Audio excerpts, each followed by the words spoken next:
Салому алейкум, дӯстони гиромӣ, подписчикон, биродарон, хоҳарон, обунишвандагони мо. Инак дарси навбати дарси шиштум дар бораи фурӯши маҳсулот. Аз дарсҳои гузашта чӣ хел ки мо дидем, мо номенклатура пур кардем бо маҳсулот, мо бо контрагентҳоро записат кардем, регистрация баровардем, нарх установка цен мондем, яъне ба молҳо нархҳо установка мондем. Акнун ин дарс дар бораи чӣ хел фурӯхтани чӣ маҳсулот, товар, чӣ хел товар маҳсулотро компанияи мо чӣ фурӯшад. Барои справочник медароем. Дар инҷо чӣ аст? Контрагентҳо аст. Дар инҷо контрагентҳо як аст. Бинобарин мо ба ду хел خریداری که با نرخ اپتون میگیرد، خریداری که با نرخ روزنیشه میگیرد، با آنها یک چی договор составить میکنیم. составить. Контрагент فرض کنیم فیزیکی лицо. همین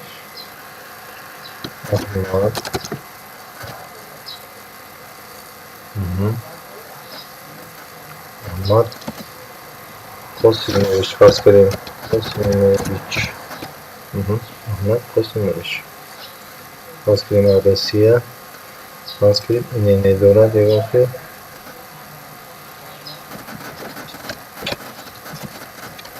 داره اکنون چیکار کردیم؟ بسیار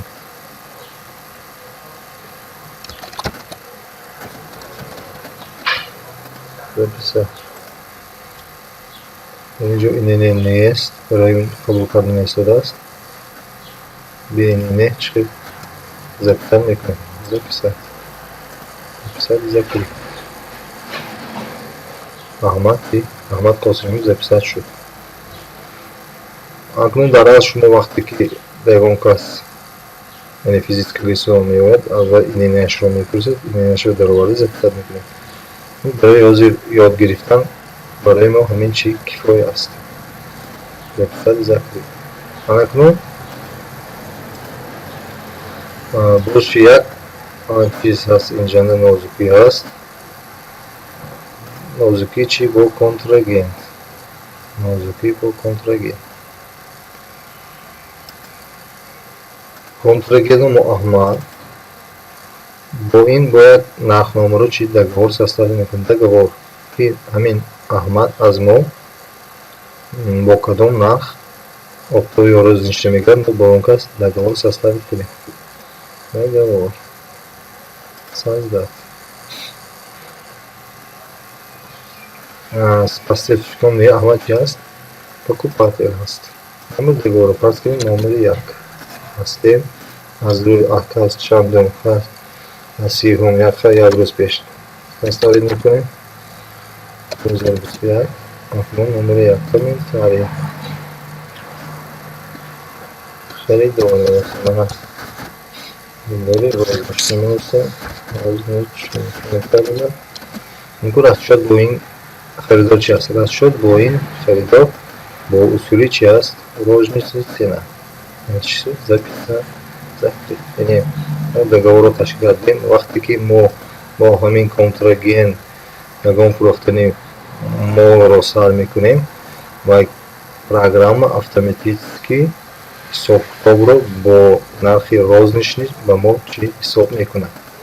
ручной дароварда немешинем, خودش автоматически چی میداره. برای مثال ما دیده میبریم. продажи реализация میبریم. مثلا که نخدمه. اکنون کنتراگент کی است؟ کنتراگент احمد. ما میمونیم реализация باید تبار میفروشیم. فرض کنیم اون تباری که ما در درس‌های گذشته خود کرده بودیم بسیار اون товар رو در فروش نشان میدیم. فرض کنیم که بود پیچنی. با احمد یک دانه پیچنی فروختیم. پیچنی دستی. انا باید автоматически چی بود؟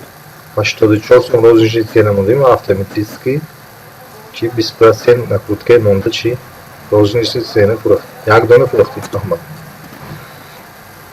اون договори که ما با کنتراگент رشد کردیم программа خودش автоматически 84 сум چی نرخ ما فرض کنیم رگالی خریدار یک با 110 сум. Чи 20% автоматически программа нархи накрутка мо. Яъне бо ҳамин контрагент Аҳмад программа автоматически мефаҳмад ки бо ҳамин контрагент ҳисоб-китоби тамоми молҳо 20% розниши цена чӣ мешавад. Яъне мо ина 90 сум хардем, 110 фурӯхтем, 70 хардем, 84 фурӯхтем. Дар нишан 14 сум рубл мо, дар нишана чӣ 20 рубл фоида мо, 34 сум чӣ дар инҷо фоида кард. Фарз кунем бо Аҳмад гирифт чӣ печени ахсан дорем. Печени ахсан дорем. Чӣ якдони дига гирифт. Автоматически 90 буд, чӣ мо 120 сум нарх мо. Чӣ записад мекунем. Ба печат сарф медиҳем. Печат сар медиҳем. Печат сар медиҳем. Печат. Аз ки мо демо версиямо ҳаст, функсия печат барои мо чӣ недоступна. Чунки ман учебной версия барои мо недоступна. Вақте ки мо версия автонишро бо пул мехарем, не печат барои мо доступна чӣ мешавад. Чутор печатҳои гуногун ҳаст, мо дар дарсҳои оянда боз дида мебарем. ҳоло чӣ мо ин фурӯшро дида баромадем. Акнун боз як бо дигар намуди обтовӣ фурӯхтаро боз чӣ меомӯзем. Фарз кунем бо якдигар чӣ дорем, обтовӣ харидор дорем ва юридически лицо аст. наименованиаш чӣ аст? Компания Одил ООО. Аммо чӣ кор мехарад. Чӣ аз записад мекунем. Дар инҷо реквизитаро даровардан мумкин. Мо хай барои омӯзиш ҳаминашро ҳам кифоя аст. Агар шумо ба ягон компания ҳаққонӣ агар дароред ба памяташ инене ҳам компанияро мезанед, заполнит мекунед, автоматически я чекҳо худаш чӣ пур мегардад. Мо ҳозир ягон компания аниқ надорем ва мо ҳамин чиз чӣ аст? Кифоя аст. Кифоя. Ана компания Одил ООО барои мо чӣ пешниҳод шуд. Яъне камтар хато шуд, 3-4 та омондем, сета мекунем. Бо чӣ записад мекунем.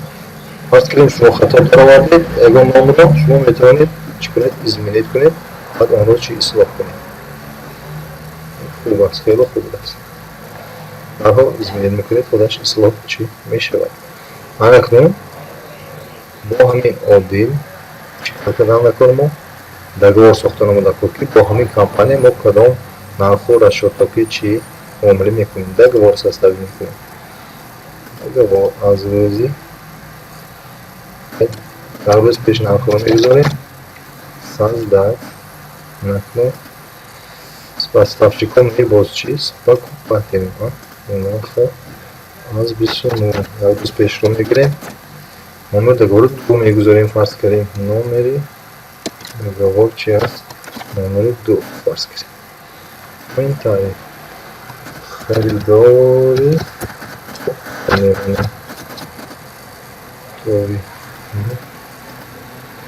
мемонем расчёту мо бо ин накунем. Дар инҷо ба назар гиред, бо ин харидор мо бо нархи обтовӣ сарукор мекунем.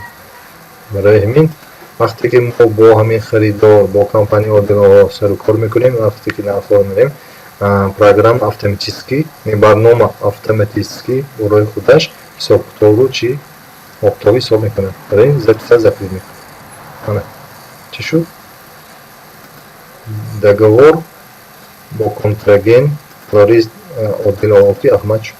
акнун бояд мебинем бо фурӯши чӣ контрагент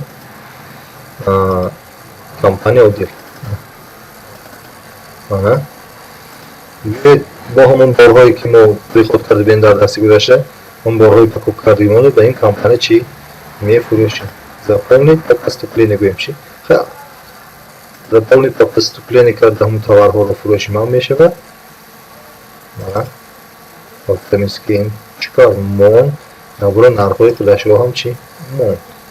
80 110 ҳафоизи нархи офтоби нархи программа худро 6 ислоҳ кард. мо 6800 гирифта будем, 700 фурӯхтем. дар инҷо 80 рубл чӣ фоида? фарз кунем ино мегирем, душной дарорем ҳам мешавад. бале, фарз кунем ҳастем бошад. чанд дона гирифт? 3 дона гирифт. фарз кунем мана гуфтамиз ки нарх чӣ шуд? офтобимон 80 мон, 84 мон, 80 мон. Чунки 10% нархи компания Одил чи аст? 10% аст. Офтой аст. Фарз кунем печенье фурӯхтем, сладкое фурӯхтем. Гуфтамиз ки чӣ кор? 4 тагил 110 мон нархи офтом. Чӣ гирифт? Гирифт стакани худро 5 тагил. Гуфтамиз ки чиз 90 буд нархаш. Гуфтамиз ки 10% накрутка чӣ мо? ҳамин мисол фурӯши маҳсулот чӣ дар бар мегирад? Ягон саволҳо дастгоҳҳо бошад, гар дар зери канал, дар зери видеоролик нависед, албатта мо ҷавоб медиҳем. Хайр, то бозид, то дарсҳои оянда. Худоҳофиз.